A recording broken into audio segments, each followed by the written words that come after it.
Hi, welcome to Luminous Human School. I'm Christy Sandino, and I'm here with Lindsay Davis. Hello, my friends. And today we are continuing our series on breathwork and want to talk about contraindications. Yes. When you go to a conscious connected breathwork ceremony, journey, or any kind of very ecstatic breathwork session, you are probably going to be asked to sign a waiver. Hmm. And or at the beginning of the ceremony, the practitioner will share with you that breathwork does have contraindications. Yes. And so if you have any of these contraindications, we ask that you check with a doctor before doing this type of ecstatic breath work or conscious connected breath work. But many times people are hearing that when they're there. they're they've paid, they're on their mat, they're ready to go. So when these contraindications get listed, if someone falls into that category and are told it's great if you check with your doctor first, if you don't, of course you can stay, you can still participate in the breath work, and it's recommended that you breathe through your nose and breathe more gently Hmm. than the arc of what is happening in the room, where the practitioner will be asking you to breathe faster, with more intensity, with more passion. It'll be recommended that you just keep your breath more steady and controlled and gentle, and use the breath work as more of a meditation, and Hmm. working with your breath in more subtle ways. So we both feel like if you were to walk in and have the experience of hearing something that you're experiencing listed in the contraindications, it could feel fearful, especially because now there really isn't time to say why this particular thing is a contraindication. Okay. And so it can just bring up a lot of question marks and feel like, what's going to happen to me? is this Mhm. is this really safe? Even if I breathe gently, I want to know that I'm safe. So we want to just take our time and go through the contraindications and talk about why they're contraindications, so that you can take care of yourself and feel safe.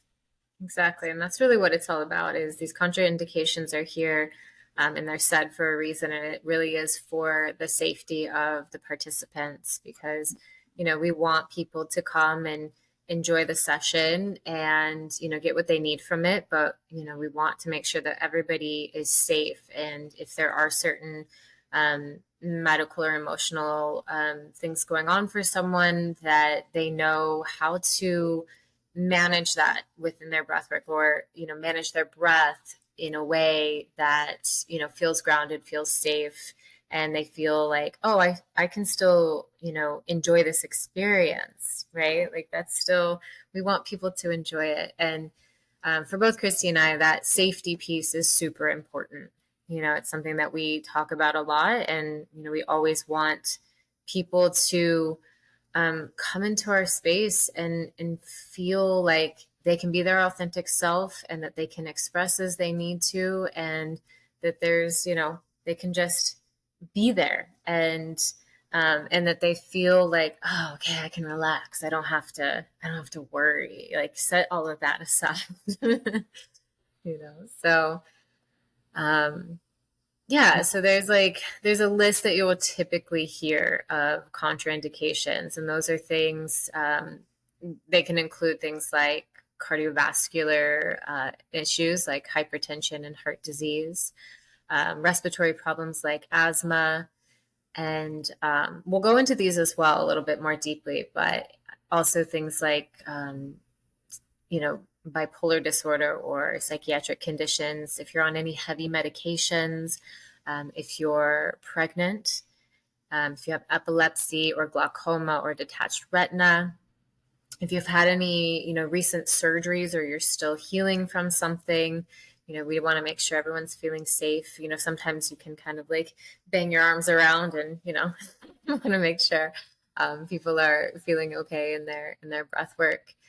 Also, if someone has suffered from severe trauma or PTSD, or they have uncontrolled diabetes, these are all things that, just to be aware of and know yourself, know what's going on with you so that, you can do the breath in a way that feels best for you. And this is really about feeling empowered in your breath and feeling like, okay, I can be here, I can do this, and I know that I can take care of myself.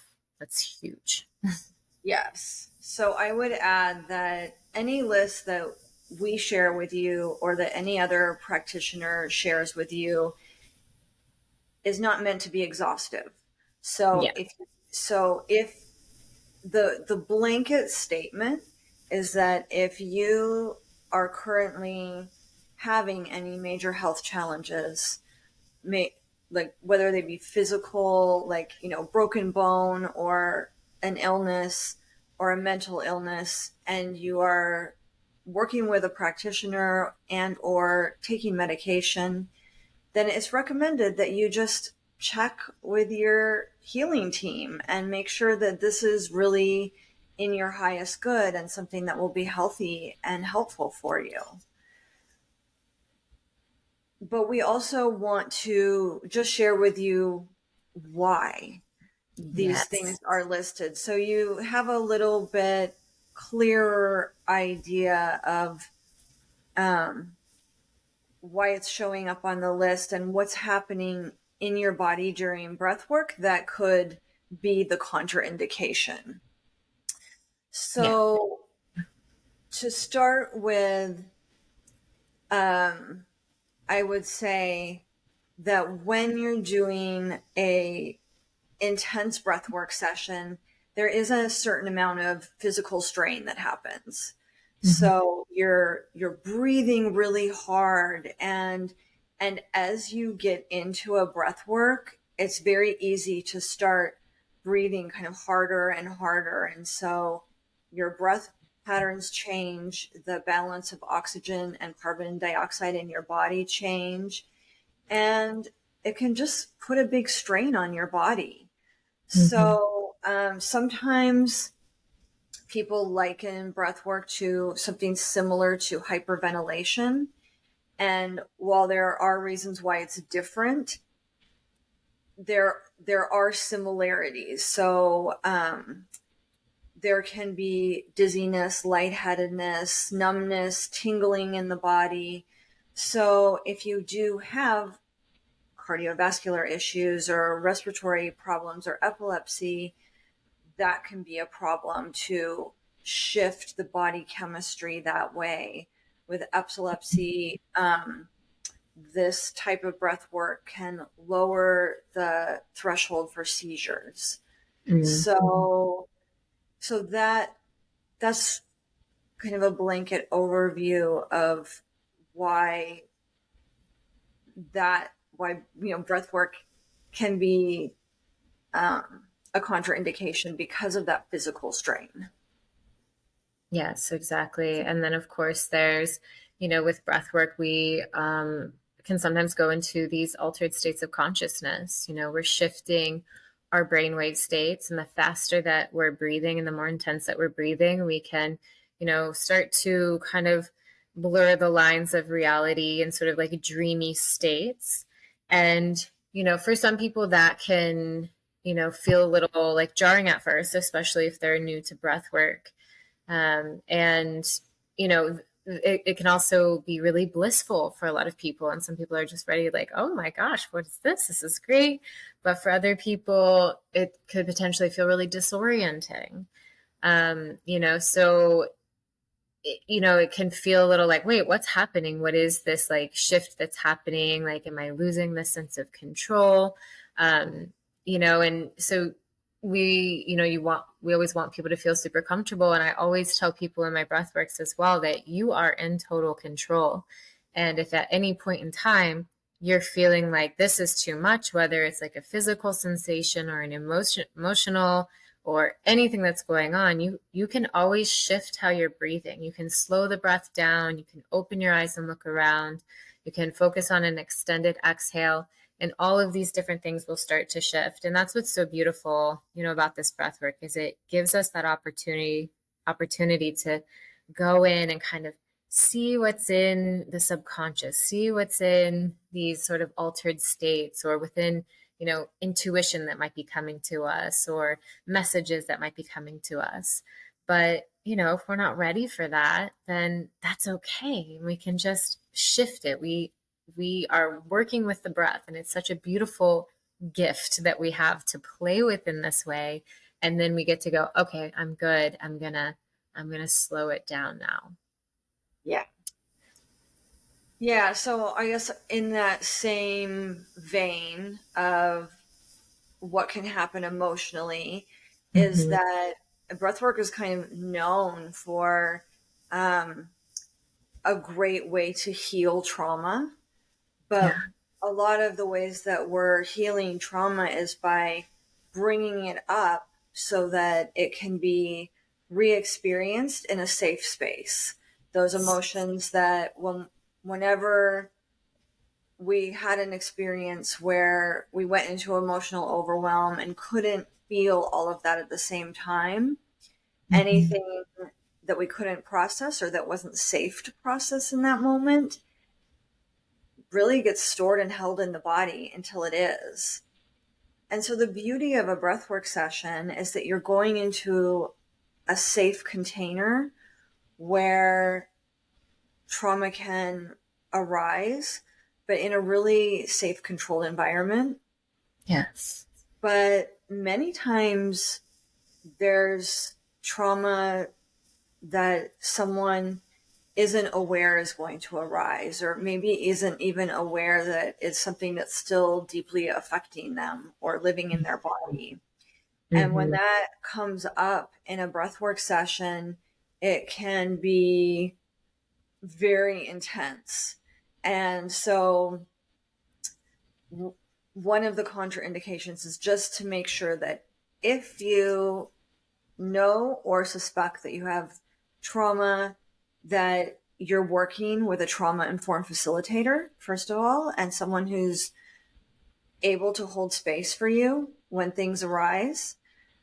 But then also going back to what Lindsay said, and staying in tune with what's happening in your body. And if something starts to feel overwhelming, slow down the breath. There's no reason to keep going Mm-hmm. when things are feeling uncomfortable. You don't have to be uncomfortable to heal.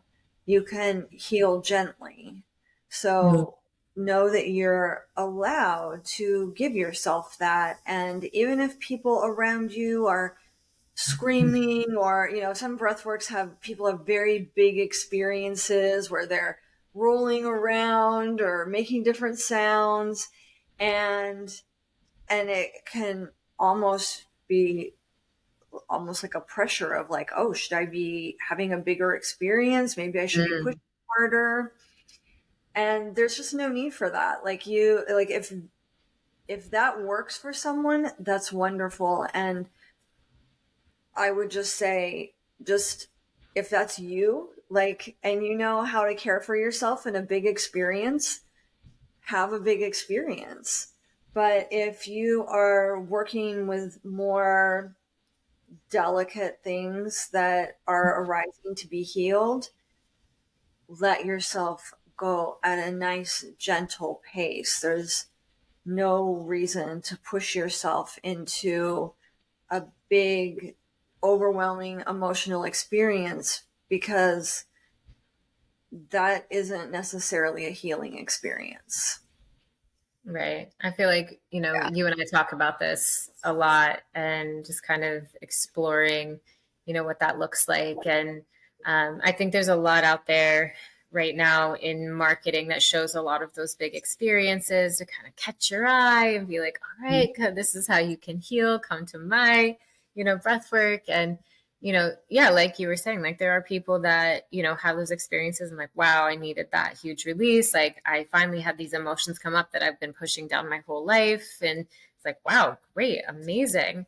But I find, it can be a bit more balancing and softer to the nervous system if we can go into these things a little bit more gently, a little bit more slowly, and kind of get bits of it that we can integrate and then go back and then go and get a little bit more and then integrate it.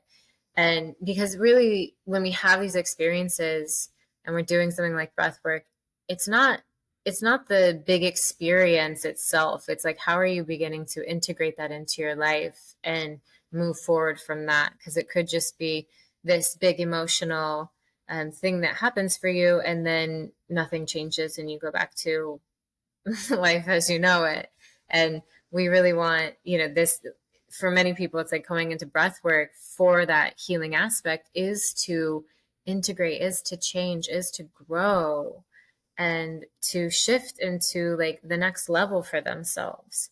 And so, yeah, I like that you said it's like this, it can be gentle. It doesn't have to be, super big. It doesn't have to be, scary or, um, you know, like just this huge emotional thing. It can be like, oh, wow, okay, I felt that finally. And I feel this sense of ease now. So it's, again, it's checking in with yourself. What do you need? And, working with the breath in a way that feels best for you. And, whether the facilitator is guiding a certain way, it's always coming back to yourself and saying, okay, do I need to charge my breath or do I need to go a little bit more slowly now? Let me check in and see. Yeah, definitely. So we Mm-hmm. thought that since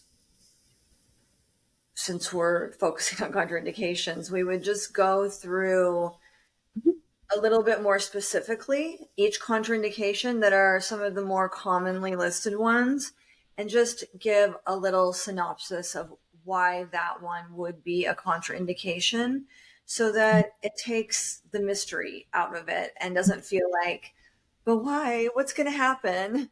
So, Yeah, and so if you do, like, I was gonna say, if you do have one of these, like if you fall into any of these categories, like, we're being somewhat brief here. We're not going like into the deepest details. So please, take a deep dive and do some more research. If there's a specific thing you're wanting to understand more, like do as much research as you can so you feel as informed as possible. yeah. So for cardiovascular issues, both hypertension, which would be like high blood pressure, or heart disease, conscious connected breathing can increase your heart rate and your blood pressure. So it makes sense that if you're already experiencing high blood pressure, that may not be in your best interest. And then just this deep, rapid breathing can put extra strain on your heart. Mhm. So if your heart is needing extra gentleness and care, Mm. then it's probably not a great idea to put a lot of extra strain on it. So that is why cardiovascular issues are generally going to be under this category. Yes. And then there's things like respiratory issues. So something like asthma or COPD. Asthma, the rapid breathing could potentially trigger like a spasm or a hyperventilation, which could potentially exacerbate those asthma symptoms.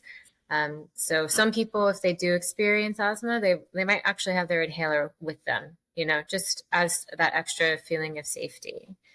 And then something like COPD, chronic obstructive pulmonary disease. It can lead to shortness of breath and maybe some other complications. So, that's another one to just check in with your doctor on and just be sure, like, hey, can I do this? And, what's your take on it? And make sure that you get the okay from your doctor. Yeah. Yeah. So the next one is severe psychiatric conditions. And The two most commonly mentioned ones are schizophrenia and bipolar disorder that includes manic episodes.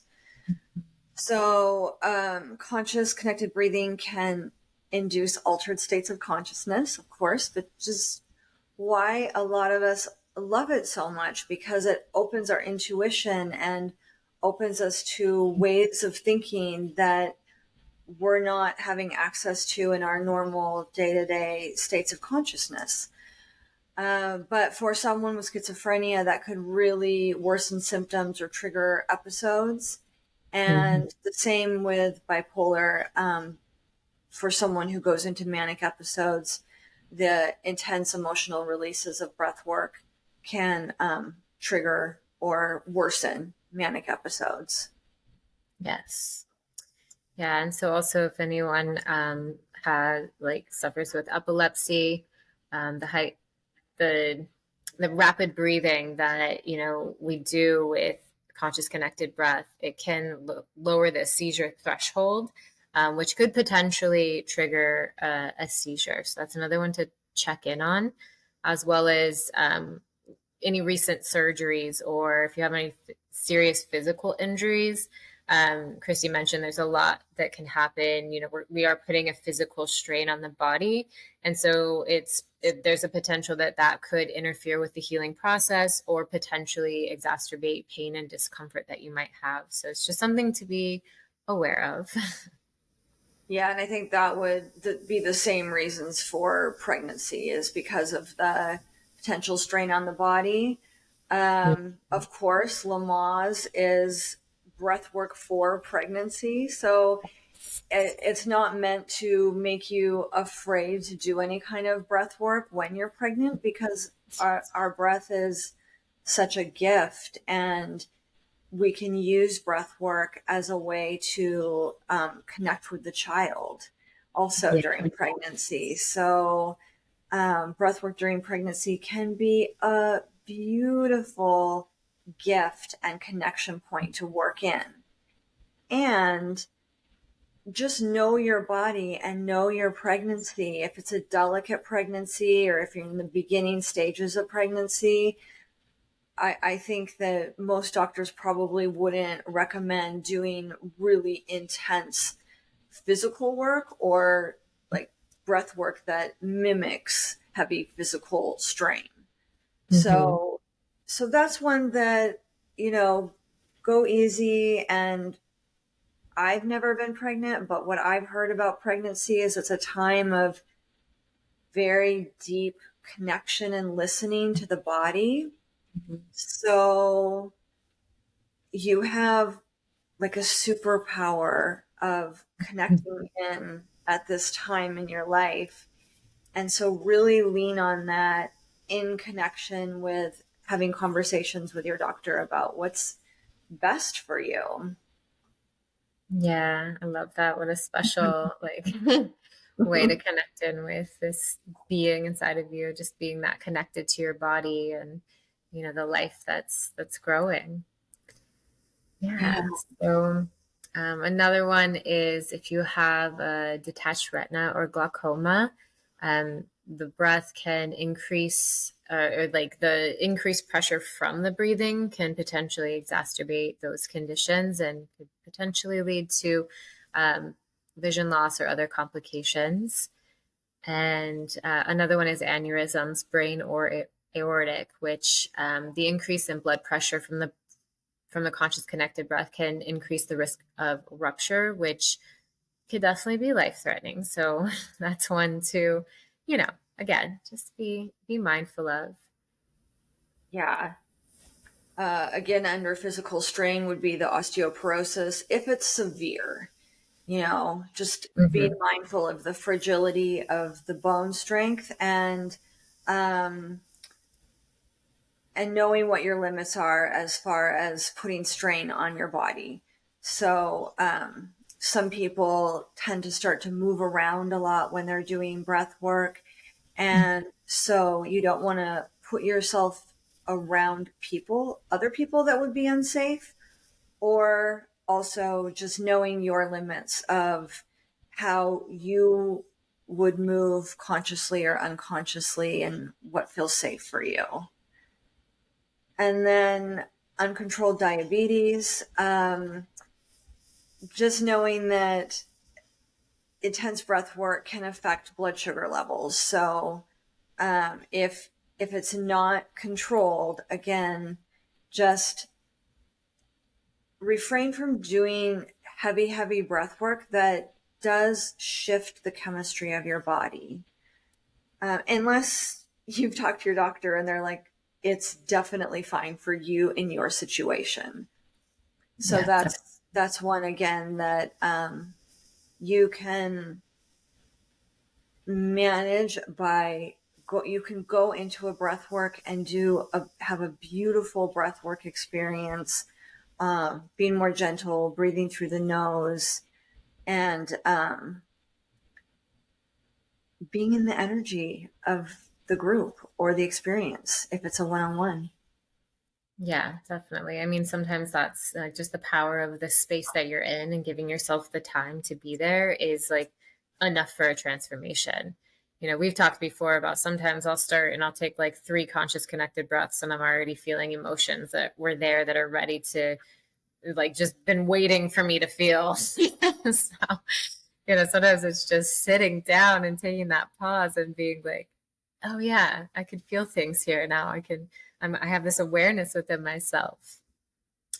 Yeah, and another one is if you're on any like heavy medications or certain medications, that could potentially affect blood pressure, heart rate, or your mental state. Those are another ones just to check in with your doctor on and just get the okay. And if you have any other thing that you're unsure about, err on the side of going a little bit slower and taking your time, especially if you're new to breath work, and just seeing how a gentle breath feels for you. Let yourself kind of ease into it and check in with the body. And really, so much of this is about really coming into yourself, coming into the body, knowing yourself. And I think that's such a beautiful part of the breathwork practice is it gives you that opportunity to go inside and be with yourself in a way that maybe you never have or you really don't do too often. So it's such a beautiful gift in that way as well. Yeah, so we hope that in going through all this, it helps you to feel more educated about why you're going to find these on a waiver or why someone's mentioning these at the beginning of a ceremony, and that we've taken some of the mystery out of it, and that you feel empowered around your health and your choices for what you participate in as part of your healing journey. Absolutely. Yeah. So, let this be an opportunity just to learn about these things and, still go to that breathwork session and enjoy yourself and enjoy the space and connect with the breath, the beauty of the breath and the power of the breath. And, if it is a group, the power of community and connecting with people.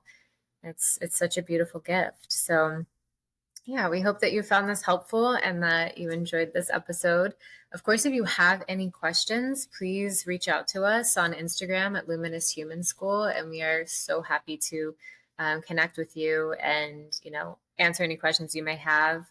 Or if there's something you want us to dive deeper into, let us know, and we can do a whole other episode for you.